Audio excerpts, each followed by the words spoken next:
Register ఆఫీసులో పెళ్లైన అనంతరం ఆ చీకటి గదిలోనే వనమాలి సీతలు వండుకు తినసాగారు. కాని కాపురానికి అతను బలవంత పెట్టనూ లేదు, ఆమె సుముఖంగానూ లేదు. అంతటితో ఆ తాజ్మహల్లో గుసగుసలణిగాయి. ఒక రోజున వనమాలి గోడవంక చూస్తూ, నేనొక తడవ పిల్లని తీసుకుని మా ఊరు వెళ్ళి రావాలి. అభ్యంతరం లేదు కదా అన్నాడు. పిల్ల దేనికి? చూడండి సీతగారు, ఈ పిల్ల వల్లనే మనం సంతకాలు చేశాం. మీరు నాకు భార్య అయినా కాకపోయినా నాకు అభ్యంతరం లేదు, కానీ మహీ నా కూతురే. మిమ్మల్ని ఏ విషయంలోనూ బలవంత పెట్టను. మహీని నా నుంచి విడదీయకుండా ఉంటే అన్నాడు సీరియస్ గా వనమాలి. సీత కొంచెం సేపు ఆలోచించి మళ్ళీ ఎప్పుడొస్తారు అంది. 10 రోజుల్లో వస్తాను. తండ్రి కూతురు వెళ్ళిన తర్వాత తన ఒంటరితనంలో మహీ కన్నా మాలే జ్ఞాపకం ఉంచాడు. న్యాయంగా అయితే తనకిదే పెళ్లి వయసు. తను అనవసరంగా తొందరపడిపోయింది. అప్పల నరసమ్మ గారే లేకపోతే తను వ్యభిచార గృహాలకు అమ్మబడేది. వనమాలి పెళ్లి చేసుకోకపోతే తను అందరి చేత ఏసడించబడేది. ఈ సత్యం తెలుసుకున్న సీత వనమాలి కోసం లోపల ఆతృత పడుతున్నా పైకి మాత్రం మహీ కోసమే ఆతృత పడుతున్నట్లు కనిపించేది. మహీ మాలి వెళ్లిన 4వ రోజు మహీ మాలి తన తండ్రి ఆయమ్మ మరో ముసలాయన కారు దిగడం చూసి లోపలికి పారిపోయింది సీత. అప్పల నరసమ్మ గారు వియ్యాలవారు వచ్చినంత కంగారు పడసాగింది. అసలు జరిగిందేంటి? ఏం జరిగింది?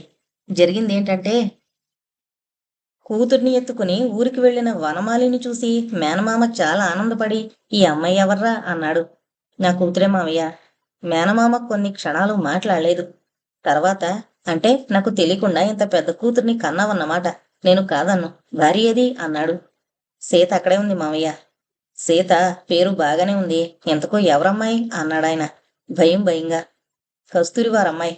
ఆ మాటతో మేనమామ విడిచిన నిట్టూర్పు హాయిగా వినిపించింది. ఓర్ని భలే వాడివిరా, శాకాంతరం చేసుకున్నావన్నమాట. అందుకేనా భయపడేది? ఎంత ముసలాన్నైనా నాకు తెలుసులేవోయ్. అసలు నేను మొదట శాకాంతరం చేసుకుందామనుకున్నా. మా నాన్న చితకదన్నాడు. ఏమైతేనేంలే, మొత్తానికి భలే పని చేశావు. అబ్బాయి, ఇవన్నీ మనిషి కల్పించుకున్నవయ్యా. మనిద్దరం 2 రకాల వైద్యాలకు ప్రతినిధులం. నేను మేనమామను కాకపోయినానా, నువ్వు మేనలుడివి కాకపోయినావా అన్నాడు పిల్లకేసి ఆనందంగా చూస్తూ. ఈ తాతయ్య ఎవరు నాన్న అంది మహి.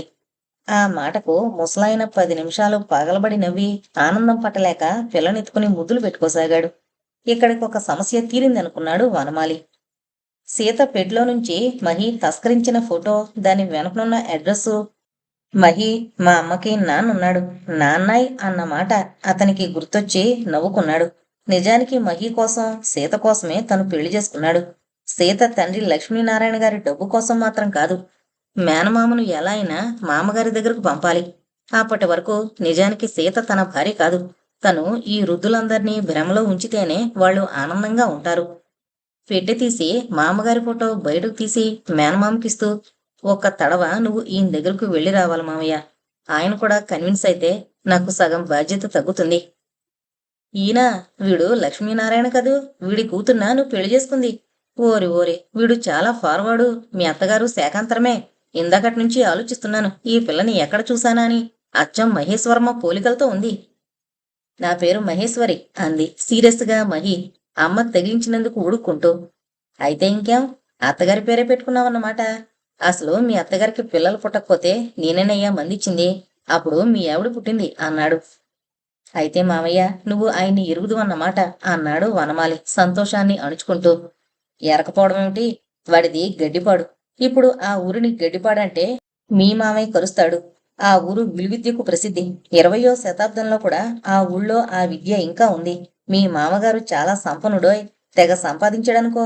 నాకు తెలిసినంత వరకు కోటికి పైమాటే. నైజాం పరిపాలనా కాలంలోనే హైదరాబాదు చేరి ఇంకా పెంచారు.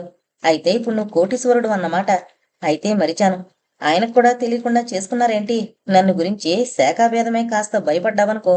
మీ మామగారికి అవేవీ లేవే, నిక్షేపంగా పెళ్లి చేసి ఉండేవాడు అన్నాడు అనుమానంగా చూస్తూ శ్రీరామశాస్త్రులు. ఆయన పిచ్చికి మానసిక రోగాలకు కూడా మందిస్తాడు.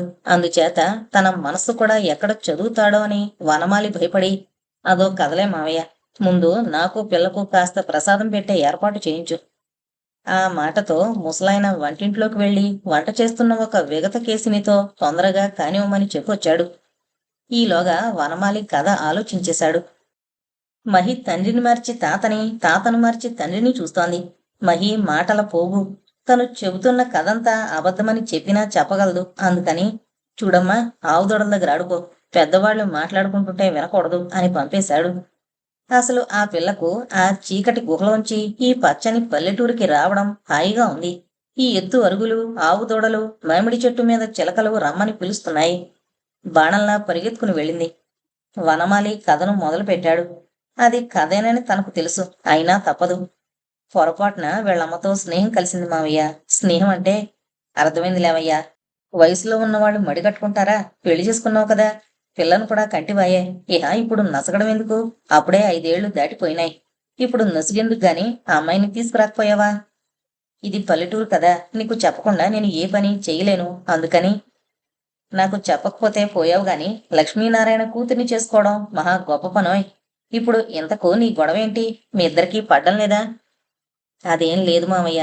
నువ్వు కాస్త రేపు బయలుదేరి హైదరాబాద్ వెళ్ళి మా మామగారితో కాస్త విషయం చెప్పి ఒప్పించు. కూతురు కనబడి 5, 6 ఏళ్ళు అయిందని నసిగితే నీ దగ్గర నా దగ్గర సురక్షితంగా ఉందని చెప్పు. మళ్ళీ నా దగ్గర ఎందుకు లేవాయ్, నీ దగ్గరే ఉందని చెబుతాను. నాకు పెద్ద కుతూహలమేం లేదు గాని మీ మామగారడిగితే ఏం చెప్పాలో అది కూడా చెప్పు అన్నాడు అసాధ్యుడైన మేనమామ. ఏముంది చెప్పేటందుకు? నేనప్పుడు హైదరాబాద్ వెళ్ళాను. ఈ అమ్మాయి వానలో తడుస్తూ కనిపించింది. టాక్సీలో ఎక్కించుకుని హోటల్కి తీసుకొచ్చాను. తర్వాత మామయ్య, సరే సరే, ఆ కాస్త పని అయిపోయిన తర్వాత ఆడపిల్లని అన్యాయం చేయకూడదనుకున్నాం. ఆ పిల్ల తండ్రికి భయపడి ఉంటుంది. కనీసం ఉత్తరమైనా రాశారా? రాసుండర్లే. నా అనుభవం కొద్దీ నీ మొహం చూసి చెబుతున్నా. నువ్వు 5 ఏళ్ల నుంచి స్త్రీ సంపర్కం ఉన్న మనిషిలా లేవే, బ్రహ్మచారిలా కనిపిస్తున్నావు. ఈ మాటకి వనమాలి కంగారు పడకుండా నిలువరించుకోగలిగాడు. మేనమామ సంగతి తెలుసు కనుక వెంట్రుక చూసి బొమ్మ వేయగల నేర్పుంది ఆయనకు. మేము ఉన్న కొంపుందే, అది ఓ తడవి. ఏదో హైదరాబాదులో ఒక రాత్రి గడిచాక మహి కడుపులో పడింది. ఆ తర్వాత ఈ కొంపలో ఇంచుమించు బ్రహ్మచర్యం ఏడుస్తున్నాననుకో అన్నాడు వనమాలి సీరియస్ గా ముఖం పెట్టి. ఎన్నడూ అబద్ధమాడని మేనలుడు కొన్ని అబద్ధాలు ఆడాడని గ్రహించినా బహుశా మొగుడు పెళ్ళానికి పడ్డం లేదేమో, అందుకే తండ్రి దగ్గరకు పంపించాలనుకుంటున్నాడు కాబోలు అని అనుకుని, ఉన్న ఒక్క పిల్లని నువ్వు లేవ తీసుకొస్తే మీ మామ ఏమైపోతాడనుకున్నావు? ఇప్పుడు నేను వెళ్ళి నీ కూతుర్ని లేవ తీసుకువెళ్ళింది నా మేనలుడే అంటే వాడు అసలే పెళ్ళం చచ్చాక బాగా తాగుతున్నాడట. మీదపడి చావుగొట్టినా చావుగొట్టగలడు. ఏంట్రా ఇంత సమస్య తెచ్చిపెట్టుకున్నావు? నిక్షేపంగా అమ్మాయిని ఇక్కడ తీసుకొస్తే వాడిని పిలిచి ఇక్కడే పెళ్లి చేసి ఉండేవాడిని కదూ. చచ్చా, మగాడు చేసే పని చేయలేదురా నువ్వు. నా మేనల్లుడు ధీరోదాతుడు అనుకున్నాను గాని ఆ అడ్డగాడిద మీ నాన్న పోలికొచ్చింది నీకు. వాడు ఇంతే, చేసేవన్నీ చేసేసి ఎట్టా చేశాను బావా, అట్టా చేశాను బావా అంటూ నా దగ్గరకు వస్తూ ఉండేవాడు. భయపడడానికి నీ ఆస్తి కూడా తక్కువ లేదోయ్. మీ నాన్నది నాది కలిపి బాగానే ఉంది. డాక్టరు చదువుతుంటివాయే, శాఖాభేదం తప్ప మరేదీ లేకపోయే. ఎంత త్రాష్టపు పనిచేశావురా. వాడసలు ఇంకా బతికే ఉన్నాడా? నేను చూసి 10 ఏళ్ళయింది. సరేలే, ఏడు మొహం పెట్టకు, అలాగే వెళతాను. శ్రీరామశాస్త్రి మేనలుడు ఒక ఆడదాన్ని దొంగలా ఎత్తుకుపోవడమేమిటి?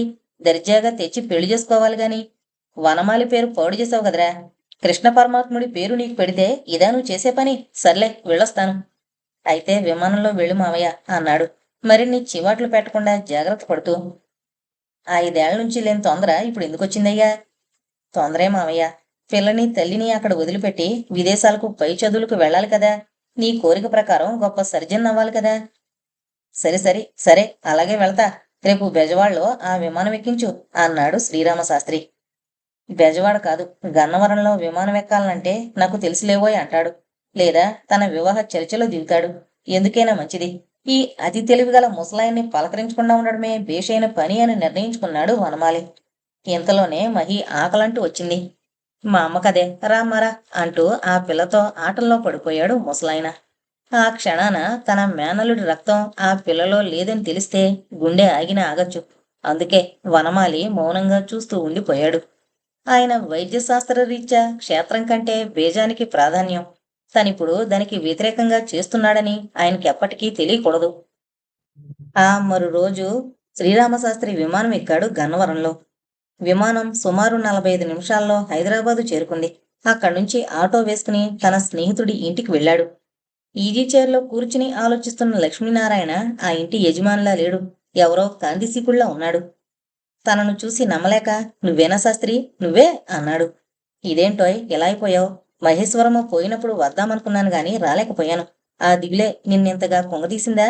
లేక అనారోగ్యమా? అనారోగ్యమేమీ కనపడ్డం లేదే నా దృష్టికి అన్నాడు శాస్త్రి.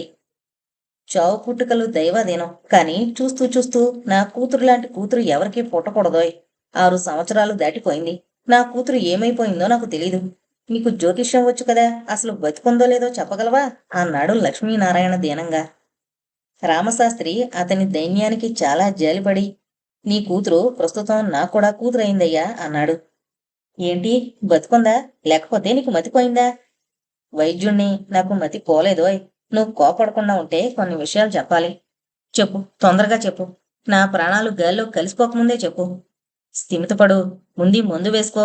అంతా సవ్యంగానే ఉంది. రంగమ్మ, ఆ అమ్మాయి ఉంది, బతికే ఉంది అని అరిచాడు. రంగమ్మ సంతోషంగా అక్కడికొచ్చి నుంచుంది. ఈ వయసులో మనం కంగారుని కంట్రోల్ చేసుకోవాలయ్యా. సంతోషం వచ్చినా ప్రమాదమే, దుఃఖం వచ్చినా ప్రమాదమే. వయసు అలాంటిది. నా మేనల్లుణ్ణి ఎరుదు కదా. అతను మీ అమ్మాయి ప్రేమించి పెళ్లి చేసుకున్నారట. నాకు నిన్ననే తెలిసింది.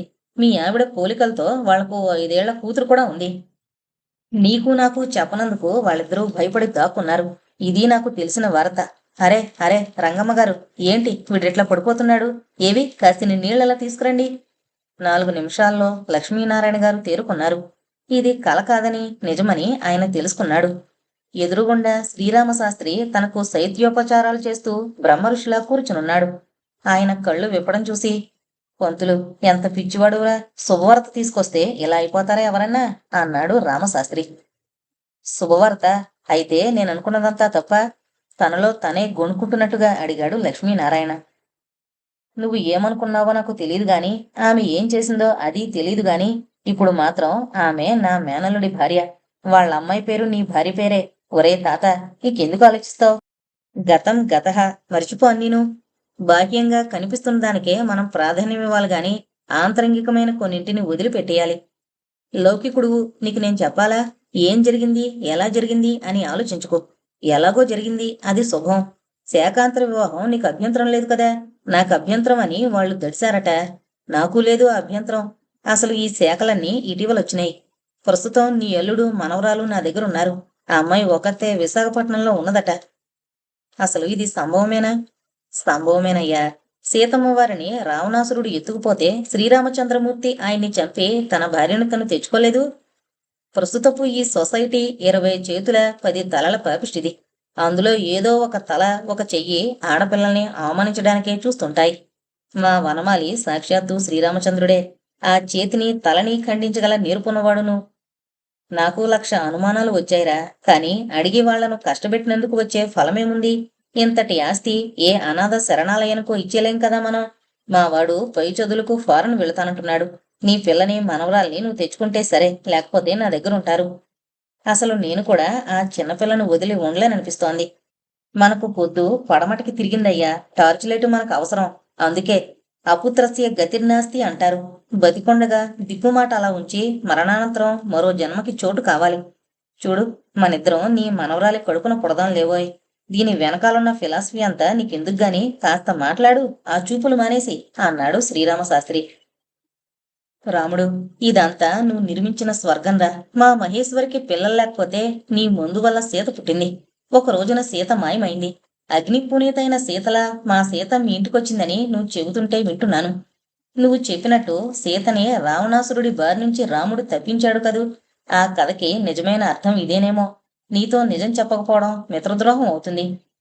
నాకు నిరీక్షణ రావనే ఒక దిక్కుమాలిన డ్రైవరు సంప్రాప్తించాడు. నీకు తెలుసు కదా, నేను పనికే ప్రాధాన్యమిస్తాను గాని కులగోత్రాలకు కాదని. ఇన్నాళ్ళు సీతని వాడే ఎత్తుకుపోయి ఏ లంకలోనో దాచాడనుకున్నాను. కాని చూడు, నేను జనకుణ్ణి. మానవత్వపు ఔన్నత్యాలు తెలిసిన వాల్మీకి మహాకవి కూడా వృద్ధుడైన జనకుణ్ణి శ్రమ పెట్టలేదు. కాని ఆ జనకుడు కూడా నాలా కుమిలిపోయి ఉండవచ్చును, మింగలేక కక్కలేక. నేనిక్కడ అందరికీ మా అమ్మాయి గురించి చెప్పలేక మొహం చాటేస్తున్నాను. నాకు శ్రీరాముళ్లాంటి అల్లుడు దొరికాడని తెలుసుకుని ఆనందం పట్టలేకుండా ఉన్నాన్రా రాముడు. ఎప్పుడైతేనేం మా సీతను కూడా రావణాసురుడు ఎత్తుకుపోయాడు, అంత మట్టుకు నిజమే. రాముడు రక్షించాడు, అది నిజమే. కాస్త ముందు వెనకలు అంతే. ఇంత మట్టుకు నేను జీవించి ఉండినందుకు ఫలితం ఆ మనవరాలు అన్నాడు లక్ష్మీనారాయణ. చూడు నారాయణ, మనిద్దరం కాసేపు చిన్నపిల్లలమే అనుకుని మాట్లాడుకున్నాం. వయస్సు అనేది చాలా చెడ్డది. అది తప్పులు చేస్తుంది, ఒప్పులు చేస్తుంది. కవిత్వం రాస్తుంది, కూని చేస్తుంది, లేచిపోతుంది, తిరిగొస్తుంది, పతనమవుతుంది, పవిత్రత నిలుపుకుంటుంది. నీకు నాకు సర్వం తెలుసునని వాళ్లకు తెలియనియద్దు. రంగమ్మ గారు, మీరు వింటున్నారు కదూ? ఆ అమ్మాయిని గాని అల్లుని గాని ఏ ప్రశ్నలు వేయొద్దు. ఆ నిరీక్షణరావు బారి నుంచి మా వాడు రక్షించుంటాడు. ఆ సంగతి నాకు చెప్పకపోయినా గ్రహించాను. ఎవడో రావణాసురుడి పాలిట పిల్ల పడిందని అదడిగి ఇప్పుడు చిన్నబుచ్చడం మనకి శ్రేయస్కరం కాదు. స్త్రీదేముందిరా, క్షేత్రం. ప్రస్తుతం బీజాలు కూడా శాస్త్రజ్ఞుల చేతిలో మారిపోతున్నాయి. కనుక నేను గ్రహించిన సంగతి, నువ్వు ఎంక్వైరీ చేసిన సంగతి లోకుల దృష్టిలో ఈ పతన గాథ ఎన్నటికీ బయట పెట్టకు. నువ్వు చెప్పాల్సిందొకటే, ఆ అమ్మాయి అల్లుడు శాకాంతర వివాహానికి భయపడి నీకు కబురు అందజేయలేదని. దాంతో నీ డబ్బు ఎన్ని తప్పులైనా కప్పేస్తుంది. కనుక నువ్వు నా వెంట బయలుదేర్రా. వనమాలిని పిల్లని వెంట పెట్టుకుని విశాఖపట్నం వెళ్లి సీతను తీసుకొద్దాం. నీ ఇంటికి గాని నా ఇంటికి గాని. ఇంతకు మించి మనం ఇప్పుడు కడుపు చించుకుంటే కాళ్ళ మీద పడుతుంది. నీ జాతకం నేను చూశానోయ్. ఈ 6 ఏళ్లు రాహువు నీకు ఈ మనస్తాపాన్ని కలిగించకపోతే ఇప్పుడు ఇంతటి శుభం జరుగుండేది కాదు. పరిస్థితి ఇంకా తీవ్రంగా ఉండేది. నీకన్నా డబ్బున్న వాడి కొడుక్కి నువ్వు పిల్లనిచ్చుండేవాడివి. చూస్తున్నానుగా ఈనాటి యువకుల వరస. తండ్రి ఆస్తన్నా కావాలి, లేదా మామగారిచ్చే కట్నమన్నా కావాలి. అది ఎందుకంటావ్? తాగడానికి, వ్యభిచారం చేయడానికిను. నీ కూతురు జాతకం వస్తూ విమానంలో చూశాను. ఆ అమ్మాయికి జీవితపు ప్రథమాయంలో కొన్ని వక్రరేఖల వల్ల అవమానం జరిగి తీరాలి. బహుశా అది జరుగుంటుంది. తర్వాతనే మా వాడు నీ అల్లుడే ఉంటాడు. సరే సరే, ఇక బయలుదేరదాం. చెప్పానుగా, ఈ విషయం మనకు తెలిసినట్టు ఎక్కడా బయటకు పొక్కకూడదు. ఏమన్నా కాస్త ప్రసాదం పెట్టిస్తావా, లేక ఇలాగే కూర్చుందామా? నేను ఆకలి కాగలేనురా. రాముడు, నువ్వు దేవుడురా. అవునోయ్, పెద్ద బిజినెస్ చేస్తున్నప్పుడు దేవుడెందుకు జ్ఞాపకం వస్తాడు? అంతా పురుష ప్రయత్నమేనని నువ్వు వాదిస్తూ ఉండేవాడివి. కష్ట సమయంలో దేవుడు జ్ఞాపకం వస్తాడు. అయినా రాముడు దేవుడేమో గాని నేను దేవుణ్ణి కాదురా. అందుచేత నువ్వన్నమాట శ్రీరామార్పణం. రాముడెప్పుడు దేవుడేరా. ఆ దైవత్వం నీలో ఉంది కనుకనే నువ్వు నా కూతుర్ని నీ బిడ్డ అనుకున్నావు.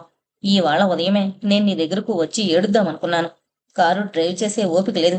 అప్పట్నుంచి డ్రైవర్ని పెట్టలేదు. రంగమ్మ, భోజనం ఏర్పాటు చేయి, ఇద్దరం వస్తున్నాం. రాముడు, నీకేమన్నా అనుష్ఠానాలున్నాయా అన్నాడు ఉత్సాహంగా లక్ష్మీనారాయణ గారు. మరాఠీ వాళ్ళు అన్నట్టు మొదట పొట్టాబో, తర్వాత విఠోబా. అక్కడికక్కడే నేను మహానైవేద్యం పూర్తి చేస్తాలే. మనం వెంటనే బయలుదేరితే తెల్లవారేసరికి మా ఊరెళ్ళొచ్చు. అక్కడ నీ మనవరాల్ని అల్లుణ్ణి తీసుకుని విశాఖపట్నం వెళదాం. అయినా మరోసారి అడుగుతున్నాను, నా మేనరులు లక్షాధికారి గాని కోటీశ్వరుడు కాదు. నా పోలిక మా చెల్లెలి పోలిక వచ్చింది కనుక కాస్త అందంగానే అఘోరిస్తాడు. ఎంబీబీఎస్ పాస్ అయి హౌస్ సర్జన్ చేస్తున్నాడు. ఇప్పుడు ఎంఎస్, ఇంకా పై చదువులకి విదేశాలకి వెళ్లాలనుకుంటున్నాడు. ఇప్పుడు చెప్పు, నీకెట్టి అభ్యంతరం లేదు కదూ? ఎంత మాటన్నవరా రాముడు. నువ్వు కనుక ఊరుకున్నా ఇంకొకళ్ళైతే ఎడాపెడా వాయించేవాణ్ణి అన్నాడు లక్ష్మీనారాయణ హుషారుగా. ఒరే, నిజం చెప్పనా, నేనిక్కడికి వచ్చే ముందు నువ్వు చావు కొడతావని కూడా భయపడ్డా. ఈ వయసులో మనిద్దరం కుస్తీ పట్టడం బాగుండదు. చూడు, కావాలంటే ఇప్పుడే ఓ దెబ్బేసి కక్ష తీర్చుకో. నియోగపు వాడు ముట్టుకుంటే స్నానం చెయ్యాలి అన్నాడు నవ్వుతూ రామశాస్త్రి. ఏడుసావ్, రేపట్నుంచి మా అమ్మాయి చేతి అన్నం తినవా ఏంటి? అయినా వైదికికి ఇంత పొగరుండకూడదురా. ఓరి ఓరి, పొగరుండేదే వైదికిరా నాయనా. మా మేనల్లుడు గోత్రం కౌశికస. వాడిలో ఇంత శాంతం ఎలా వచ్చిందో నాకు అర్థం కావడం లేదు. బహుశా నా పోలికనుకుంటాను. కౌశికస గోత్రపు గడిదలకు మహా పొగరి కూర. పోరా భరద్వాజ పక్షి, నువ్వు ఎంత మహా వైద్యుడు అయితే మాత్రం, పోయే ప్రాణాల్ని ఎంత నిలిపితే మాత్రం నాకేంటో నీ ఎక్కువ. నువ్వు నాకెప్పటికీ జామకాయలు కోసే రామిగడివే. పద భోంచేద్దాం. ఇంత మంచి శుభవార్త చెప్పినందుకు నిన్ను తేనెలో స్నానం చేయించాలిరా. అది ఒక వైద్యమేనోయ్. కుష్ఠవ్యాధికి బహిరంగ వైద్యం తేనె రాసి చీమల చేత కరిపించడం. ఆ చీమలు ఈ కుష్ఠుపుళ్ళు మొత్తం తినేస్తాయి. స్పర్శ జ్ఞానం ఉండదు కనుక రోగికి బాధ ఉండదు. తర్వాత లోపలికి మందివ్వాలనుకో. ఓరిని, ఎంత అర్థం తీసావురా రాముడు. బంగారపు బస్తాలా ఉన్న నీకు ఏ రోగమూ లేదు లేవోయ్. అయినా మకరధ్వజాలు, పూర్ణ చంద్రోదయాలు మింగుతూనే ఉంటావుగా. మరదలు చనిపోయిన తర్వాత నువ్వు మడిగట్టుకున్నావంటే ఏది చూడు, నేను మాత్రం నమ్మను. నమ్మమని ఎవరన్నారోయ్? నా దారిలో నేను, నీ దారిలో నువ్వు సుఖాలు అనుభవిస్తూనే ఉన్నాం. ఇప్పుడు మన గోల ఎందుకు గాని, నువ్వు బాగా తాగుతున్నావని విన్నాను. తాగక చావమంటావట్రా? అయినా మీ ఆయుర్వేదంలో తాగుడికి నిషేధం లేదుగా. లేదుగాని ఏదైనా మితిమించితే ప్రమాదం. ఆఖరికి భోజనమైనా సరే రుచిగా ఉన్నాయని మినుములు బస్తాలు పోసినట్టు తింటే అది అనారోగ్యకరమే. అన్నం పరబ్రహ్మ స్వరూపం ఎలా అయిందో ప్రాణఘాతుకం కూడా అలాగే అవుతుంది. అవతల రంగమ్మ గారు వడ్డించినట్లున్నారు, పోదాం పద అన్నాడు రామశాస్త్రి. వృద్ధులైన ఆ మిత్రులిద్దరూ శివనారాయణుల రంగమ్మ కంటికి కనబడ్డారు. అర్ధరాత్రి దాటిన అనంతరం సీత పేర రిజిస్టర్ చేయించిన కారు అల్లుడు నర్సింగ్ హోం పెట్టుకోవడానికి లేదా పై చదువులు చదవడానికి కావలసిన డబ్బుతో రామశాస్త్రితో సహా విజయవాడ వైపు దూసుకుపోయింది. డ్రైవరు లక్ష్మీనారాయణే. ఇప్పుడు ఆయనలో ఆనందం వల్ల శక్తొచ్చింది. చుట్టూ ప్రపంచం అందంగా, మొదటి నిశ్చయందంగా, జీవన మకరందంలా ఆ వృద్ధులైన మిత్రులిద్దరికీ తోచింది. తెల్లవారేసరికి వాళ్ళిద్దరూ రామశాస్త్రి ఊరైన కపిలేశ్వరపురం చేరారు. కారు చూసిన మహి సంతోషం పట్టలేక తాతయ్యొచ్చాడు రా నాన్న అంటూ గంతులు వేసాగింది. లక్ష్మీనారాయణ ఆ పిల్లవంక నిదానంగా చూస్తుండగా వనమాలి ప్రవేశించి మామగారికి మేనమామకు పాదాభివందనం చేశాడు. అందరికీ సీత సంగతి తెలిసినా తెలియనట్టే నటించారు.